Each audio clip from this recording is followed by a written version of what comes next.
Hi hello ನಮಸ್ಕಾರ welcome back to my YouTube channel. ಇವತ್ತಿನ vlog ಏನಪ್ಪ ಅಂತಂದ್ರೆ ನಮ್ಮ ಮಗಳ ಜವಳ ರೀ. ಜವಳ ಇರೋದ್ರಿಂದ ನಾವು ಎಲ್ಲರೂ ಬೇಗ ಎದ್ದೇವ್ರಿ. ಯಾಕಪ್ಪ ಅಂತಂದ್ರೆ ಜವಳದ ಕೆಲಸ ಭಾಳ ಇರುತ್ತಲ್ಲ, ಹಾಗಾಗಿ 4:15 ಆಗಿತ್ತು ರೀ ನಾವು ಎದ್ದಾಗ. ಇನ್ನೂ ಎಲ್ಲರೂ ಮಲ್ಕೊಂಡಿದ್ರು. ಯಾಕಪ್ಪ ಅಂತಂದ್ರೆ ಬಂದವ್ರಿಗೆಲ್ಲ ಏನು ಕೆಲಸ ಹಚ್ಚೋದು, ಅವರೆಲ್ಲ ಮಲ್ಕೊಂಡಿದ್ರು. ಅಷ್ಟರೊಳಗೆ ನಾನು ನಮ್ಮ ತಂಗಿ ಮತ್ತು ನಮ್ಮ ಅತ್ತೆಯವರು ಎದ್ದಿದ್ವಿ ರೀ. ಅಷ್ಟರು ಒಂದೊಂದು ಕೆಲಸ ಮಾಡತ್ತಿದ್ವಿ. ನಮ್ಮ ತಂಗಿ ಕಸ ಎಲ್ಲ ಹೊಡೆದ್ಲು, ನಾನು ಕಲ್ವರ್ಸಿದೆ ರೀ. ನಮ್ಮ ಅತ್ತೆಯರು ಅಷ್ಟರೊಳಗೆ ರಂಗೋಲಿ ಹಾಕಾಕತ್ತಿದ್ದೆ ರೀ. ಮತ್ತು ಎಡಿಗೆ ಅಂಥೇಳಿ ಅಡ್ಗೆನೂ ಮಾಡತ್ತಿದ್ವಿ ರೀ. ಯಾಕಪ್ಪ ಅಂತಂದ್ರೆ ದೇವ್ರಿಗೆ ಎಡೆ ಕೊಡ್ಬೇಕಲ್ರಿ, ಹಾಗಾಗಿ ಸ್ವಲ್ಪ ಅಡ್ಗೆ ಮಾಡಿದ್ವಿ ರೀ. ಯಾಕಪ್ಪ ಅಂತಂದ್ರೆ ಜವಳದ್ದು ಎಲ್ಲ ಅಡ್ಗೆ ಆರ್ಡ್ರ್ ಕೊಟ್ಟಿದ್ವಿ ರೀ. ಬಟ್ ದೇವ್ರಿಗೆ ಎಡೆಗೆ ಅಂಥೇಳಿ ಮನೆಯೊಳಗೆ ಸ್ವಲ್ಪ ಸ್ವೀಟು, ಪಲ್ಯ, ಅನ್ನ ಅದನ್ನು ಎಡೆಗೆ ಮಾಡಿದ್ವಿ ರೀ. ಆಮೇಲೆ ಎಲ್ಲರೂ ಸೇರಿ ನಾಷ್ಟ ಮಾಡಿದ್ವಿ. ಜವಳದ ಕಾರ್ಯಕ್ರಮ ಎಲ್ಲಿ ಇಟ್ಕೊಂಡಿದ್ದೀವಪ್ಪ ಅಂತಂದ್ರೆ ಧೂಳೇಶ್ವರ ಗುಡಿ ಒಳಗೆ ಇಟ್ಕೊಂಡಿದ್ವಿ ರೀ.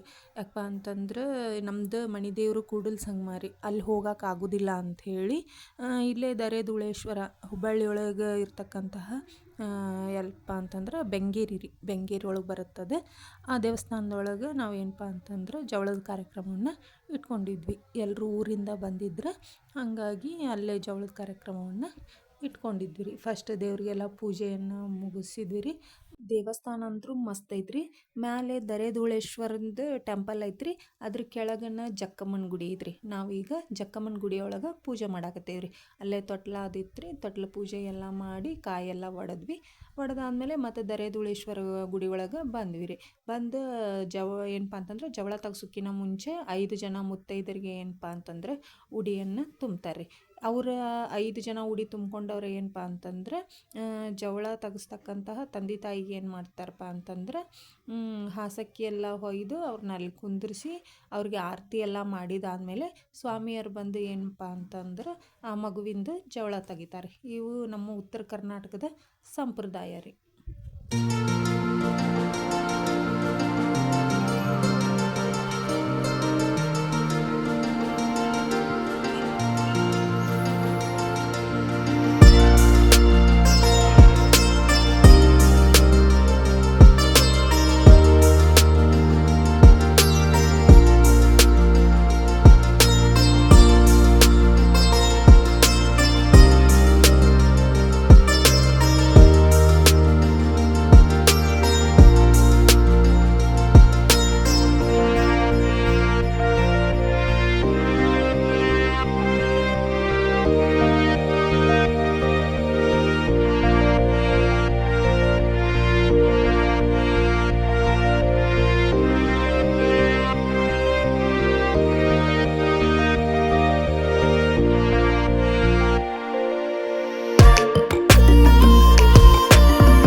ದೇವ್ರ ಗುಡಿಯ ಸ್ವಾಮಿಯರು ಏನಪ್ಪ ಅಂತಂದ್ರೆ ಮಗುವಿಂದು 5 ಕೂದಲ ತೆಗಿತಾರೆ ರೀ.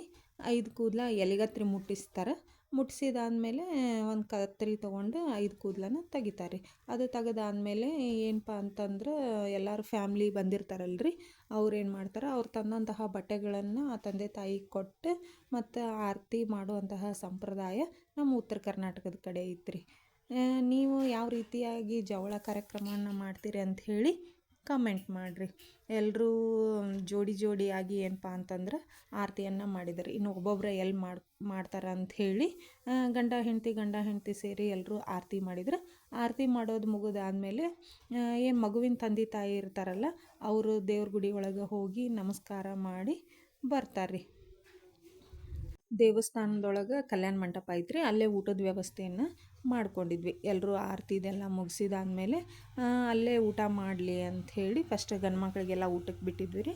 ಅವರೆಲ್ಲ ಊಟ ಮಾಡಿದಾದ್ಮೇಲೆ ಹೆಣ್ಮಕ್ಳು ಹೋದ್ರಾತು ಅಂಥೇಳಿ ದೇವ್ರಿಗೆ ಒಳಗೆಲ್ಲ ನಮಸ್ಕಾರ ಮಾಡಿಕೊಂಡು ಬಂದ್ವಿ ರೀ. ಅಡ್ಗೆನೂ ವೆರೈಟಿಯಾಗಿ ಮಾಡಿಸಿದ್ವಿ ರೀ. 2 ಥರದ ಸ್ವೀಟ್, ಚಪಾತಿ, ಪಲ್ಯ, ರೊಟ್ಟಿ, ಅನ್ನ ಸಾರು, ಮೊಸರನ್ನ. ಯಾಕಪ್ಪ ಅಂತಂದ್ರೆ ನಮ್ಮ ಉತ್ತರ ಕರ್ನಾಟಕದ ಕಡೆ ಯಾವುದೇ ಫಂಕ್ಷನ್ ಮಾಡಿದರೂ ಊಟ ಇದೆ ರೀ. ಸ್ವೀಟ್ ಒಳಗೆ ವೆರೈಟಿ ಇರ್ಬೋದು, ಬಟ್ ಚಪಾತಿ ರೊಟ್ಟಿ ಅಂಕರ ಫಿಕ್ಸ್ ರೀ. ಯಾಕಂದ್ರೆ ನಮ್ಮ ಉತ್ತರ ಕರ್ನಾಟಕದ ಮಂದಿಗೆ ಚಪಾತಿ ರೊಟ್ಟಿ ಅಂಕರ ಬೇಕು ರೀ. ಹಾಗಾಗಿ ವೆರೈಟಿಯಾಗಿ ನಾವು ಏನು ಮಾಡಿದ್ವಿಪ್ಪ ಅಂತಂದ್ರೆ ಅಡುಗೆಯನ್ನು ಮಾಡಿಸಿದ್ವಿ. ಎಲ್ಲ ಫಂಕ್ಷನ್ ಮುಗಿದಾದ್ಮೇಲೆ ಎಲ್ಲರೂ ಸೇರಿ ಊಟನ ಮಾಡಿದ್ವಿ ರೀ.